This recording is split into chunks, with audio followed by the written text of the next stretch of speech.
வணக்கம் விருச்சிக ராசி நண்பர்களே. வரக்கூடிய ஆடி மாசத்துல உங்களுக்கு எந்த மாதிரியான பலன்கள் கிடைக்க போகுது அப்படிங்கறத தான் இந்த பதிவுல நாம இப்ப பார்க்க போறோம். முதலாவதாக சுக்கிர பகவானை பார்ப்போம். சுக்கிர பகவான் நல்ல நிலைமையில இப்ப இருக்கார். இதன் மூலமா மகிழ்ச்சிகரமான சில சம்பவங்கள் உங்க வீட்டில் நடக்கும்.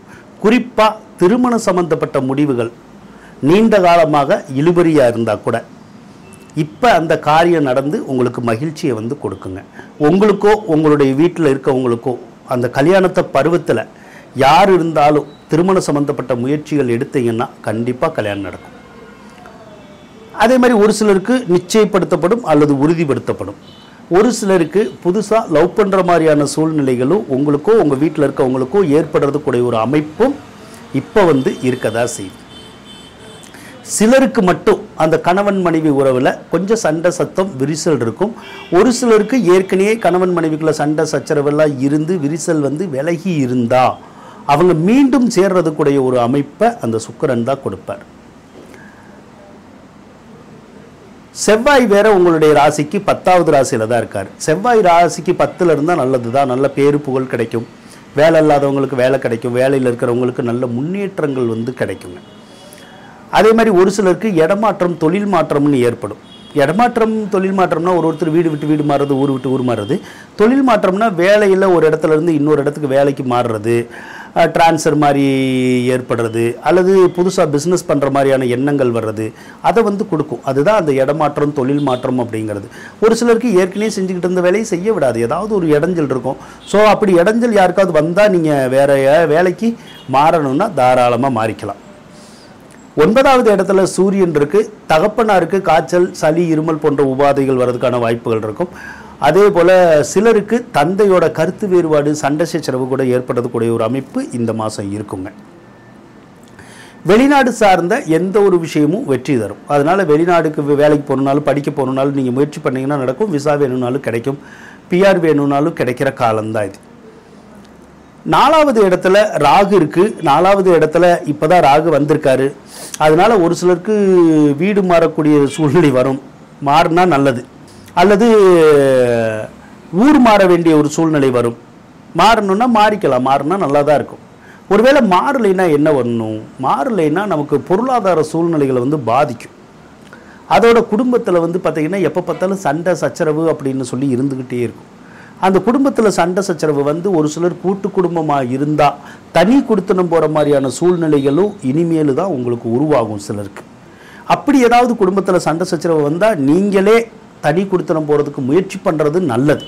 இல்லைன்னா உங்கள் பிள்ளைகளுக்கு அப்படி ஏதாவது வந்தால் அவங்கள நீங்கள் தனி குடித்தனம் வைக்கிற மாதிரியான முயற்சிகள் எடுத்தீங்கன்னா அந்த சண்டை சச்சரவு இருக்காது. அதே மாதிரி இது வறுமைக்குடைய கிரகம். ஏதாவது ஒரு விதத்தில் காசு பணத்தை கொடுக்காது. ஏதோ ஒரு விதத்தில் கொஞ்சம் கஷ்டம் இருக்கிற மாதிரியே தெரியும். அதோட தாயாரே பகையாவாங்க ஒரு சிலருக்கு. ஒரு சிலருக்கு தாயார் கூட விரோதமே வந்துடும். சண்டை சச்சரவு பிரச்சனை அப்படிங்கிற மாதிரியான சூழ்நிலைகளை கொடுக்கும். சிலருக்கு பக்கத்து வீட்டுக்காரவங்க கிட்ட கூட பகை ஏற்படும். சொந்த பந்தங்கள்கிட்ட பகை ஏற்படக்கூடிய வாய்ப்பு இருக்குது. ஆடு மாடு இதெல்லாம் இருந்துச்சுன்னா செட் ஆகாது உங்களுக்கு. ஆடு மாடெல்லாம் இருந்தால் விற்கிற மாதிரியான ஒரு சூழ்நிலை வந்துடும். அப்படி இல்லை அப்படின்னா அந்த ஆடு மாடு வீட்டில் இருக்க பிராணிகளுக்கு உடம்பு சரியில்லாமல் போயிடும். இல்லைன்னா இறந்து போயிடும். அந்த மாதிரியான ஒரு சூழ்நிலைகள் இருக்குது. அதே மாதிரி விவசாயம் பண்ணக்கூடிய விவசாயிகளாக இருந்தால் அவங்களுக்கு விளைச்சல் கொஞ்சம் நார்மலாக தான் இருக்கும். கொஞ்சம் கம்மியாக தான் இருக்கும். மிகப்பெரிய விளைச்சலை எதிர்பார்க்க முடியாது. அதே மாதிரி அந்த விவசாயத்தின் மூலமாக மிகப்பெரிய லாபங்கள் அப்படிங்கிறது நம்ம எதிர்பார்க்க முடியாது. அப்படி தான் இருக்குது.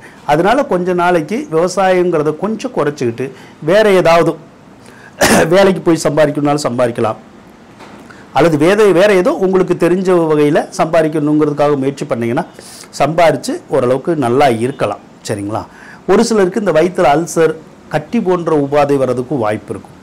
சிலருக்கு வண்டி வாகனங்கள் வாங்கக்கூடிய யோகம் இருக்குது. வண்டி வாகனங்கள் வாங்கணுன்னா வாங்கிக்கலாம். சிலருக்கு வீடு கட்டக்கூடிய யோகம் இருக்கும். வீடு கட்டணும்னா கட்டிக்கலாம். அதே மாதிரி ஒரு சிலருக்கு வீடை விற்கிற மாதிரி வரும். ஒரு சிலருக்கு வீடை அதாவது ஏதாவது ஒரு சொத்தை விற்கிற மாதிரி சூழ்நிலைகள் வரலாம். அல்லது ஏற்கனவே ஒருத்தர்கிட்ட நம்ம ஒத்தி வாங்கி வச்சுருக்கோம் ஒரு சொத்தை, ஒரு வீடையோ நிலத்தையோ வாங்கி வச்சுருந்தோம்னா அதை நம்ம திருப்பி கொடுக்குற மாதிரியான ஒரு சூழ்நிலைகள் கூட சில விருச்சிக ராசிக்காரவங்களுக்கு வருங்கிற மாதிரி தாங்க இருக்குது.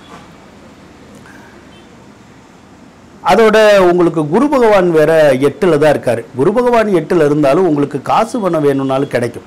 ஆனால் அது வந்து இந்த சொத்து சுகங்களை விற்கிறதன் மூலமாக தான் அந்த காசு பணம் கிடைக்கும், கடன் காட்சிகள் அடைக்கும், ஓரளவுக்கு நம்ம நிம்மதியாக வந்து இருக்க முடியும்.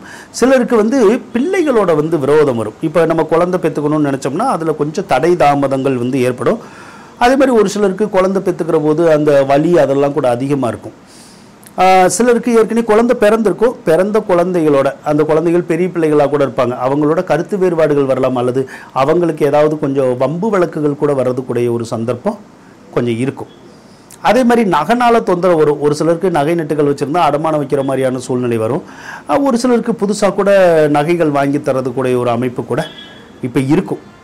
அதே மாதிரி அஷ்டமாதிபதி எப்பயுமே வலிமை பெறக்கூடாது. அஷ்டமாதிபதி வலிமை வர்ற போது நமக்கு ஏதாவது எல்லை இல்லாத துன்பம் வந்துடும். இப்போ புதன்லாம் 8வது இடத்துல தான் இருக்குது. 8வது இடத்துல புதன் இருந்தாலே எப்பயுமே அந்த மாதம் வந்து உங்களுக்கு ரொம்ப கஷ்டமாக இருக்கும். ஏதாவது ஒன்று மன உளைச்சல் வந்துடும், இல்லைன்னா ஏதாவது ஒரு கஷ்டம் வந்து இருக்கும்.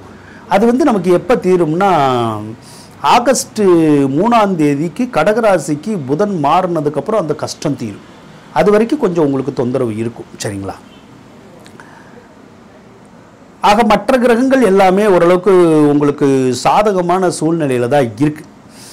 இப்போ செவ்வாய் பகவானை எடுத்துக்கிட்டால் கூட ஜூலை 29ஆம் தேதி கன்னிராசிக்கு வந்துடுவார். ஜூலை 29க்கு அப்புறம் கன்னிராசிக்கு செவ்வாய் வந்ததுக்கப்புறம் நல்லாயிருக்கும். யாருக்கு நல்லா இருக்கும்னா காவல்துறையில் பணிபுரியறவங்க, இராணுவத்தில் இருக்கிறவங்க, மருத்துவத்துறையில் இருக்கிறவங்க, அதே மாதிரி ரியல் எஸ்டேட்டு துறையில் இருக்கிறவங்க, பூமி சார்ந்த எந்த ஒரு துறையில் இருக்கவங்களும் அவங்களுக்கெல்லாம் மிகுந்த யோகத்தை அந்த செவ்வாய் பகவான் வந்து கொடுப்பாருங்க. ஆக நிலைமைகளை வந்து நம்மளால் சமாளிக்க வந்து முடியும். ஜூலை 26க்கு அப்புறம் சுக்கிர பகவான் அஷ்டமஸ்தானத்துக்கு போயிடுவார். அந்த டைமில் மட்டும் ஒன்று உங்களுடைய கணவன் மனைவிக்குள்ளே ஏதாவது கொஞ்சம் கருத்து வேறுபாடு சண்டை சச்சரவு வரும், கொஞ்சம் அட்ஜஸ்ட் பண்ணி போய்க்கணும். அதே மாதிரி வீடு கட்டுறதா இருந்தால் வாங்குறதா இருந்தால் கொஞ்சம் தடங்கள் வரும். அந்த டைமில் வாங்காதீங்க.